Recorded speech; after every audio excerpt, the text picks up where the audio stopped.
iyadoo maanta oo kale laga ciido dhammaan caalamul islaam ayaa si la mid ah looga ciiday magaalada Laascaanood ee xarunta gobolka Sool waxaana labadii ragcadood ee salaada ciida lagu tukaday garoonka Cabdi Bila Cabdi Masallaha iyo Masjid Jaamaca weyn ee magaalada waxaana salaada ciida halkaas dadweynaha kula tukaday wasiirka wasaaradda arrimaha gudaha Soomaaliland Professor Yaasiin Xaaji Maxamuud Xiir Faratoon maamulka heer gobol iyo kan degmada wadooyinka waaweyn ee magaalada ayaa mashquul ahaa iyadoona dadweynuhu ay isugu hambalyeynayeen munaasabadda Ciidul Fidriga waa kuwan shacabka magaalada Laascaanood hawada isu marinaya salaamo iyo tahniyado كل عام وأنتم بالخير مقعد محمد علي علمي حاكم إذا هددوينا سيدا ونكسن وقوي عيد رمضان صومي هي سقالة تنكي عشاء رمضان ونكسن من وجود ماتي وحان الله كبرنا إن عيد هذا بشر شيء برواقن وقو قرسيو ينبت قليو يهرمر يتاكسي بلادن وحان الله ملك الصومة الإسلام كي تشوفتو على كل عام وأنتم بالخير عيد مبارك دمان أمة الإسلام كمل كسر جوجان وحنا لنا عيد مبارك كل عام وأنتم بخير أركان حكى سلام يا دمان أمة الإسلام كارهان دمان بشوين تقول كسول وأنتم بخير عاد ما سلام يا أمة الصومالية مل كسر جوجتو كارهان وحنا سلام يا بهذا الصحافة عبد الغني حسن فارح يا عبد الرحمن علي دعالة عاد بعضهم هالسنتين وحنا كلا سلام يا أنت مقعد موقع تقانا يا جروب كي غير كه مل كسر جوجان barasabka gobolka Sool Cabdi Khayr Dirir maayirka degmada Laascaanood Cabdicasiis Xuseen Maxamed iyo taliyaha qaybta booliiska gobolka Sool gaashaanle dhexe Khaliif Maxamuud Cali ayaa iyaguna bulshada ugu bishaareeyay munaasabadda ciida iyagoona kula dardaarmay inay ilaashadaan nabadda iyo xasiloonida waxa weeye waxa farxad weyn ah inaan maanta aanu ku ciidnay si nabadgelyo ah waad iyo aad u wanaagsan bulshaduna ay u wajahayso qurux badan oo hoos aad iyo aad la saac qofku ciideen way laabtay saarayaan oo reer badan ka muuqato iyagoo waajibaadkoodii bishii Ramadaan soo gutay xagga amniga haddaan ka hadlo ciidamada ammaanka aad bay u shaqaynayaan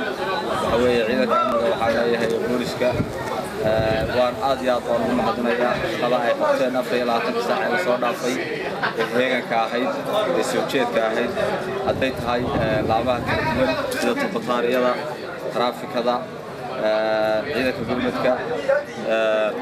ciidamada saldhigyada dhammaan ciidanka gobolka Sool aad iyo aad ugu mahadinayaa waxa weeye waxaan leeyahay dadaalkiina ka sii labanlaaba sii wada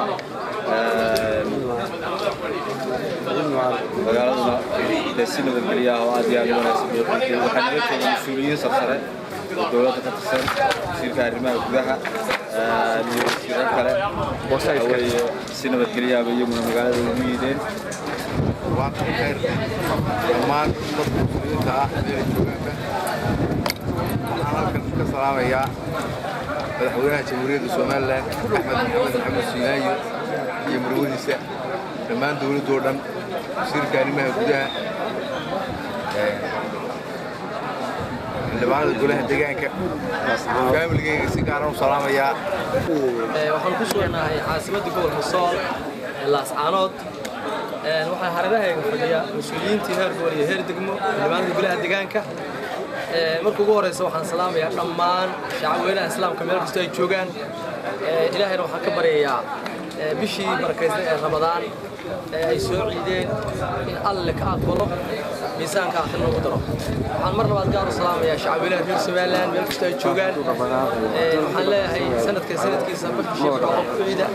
waxaan salaamayaa madaxweynaha jamhuuriyadda Soomaaliland Maxamed Silaani madaxweyne ku-xigeenka Cabdulqaadir Saylici golayaasha xukuumadda iyo xirfadinta iyo garsoorka dhammaan waxaan leenahay camalkaas oo dhan Allah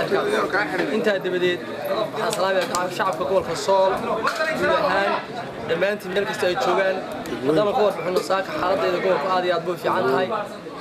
dhammaan degmooyinka gobolka ka kooban yahay si nabadgelyo ayaa looga ciiday wax dhibaato ilaa hadda ka dhacay ma jirto ilaahay naga hayo Samiir Saciid Bulsha TV Laascaanood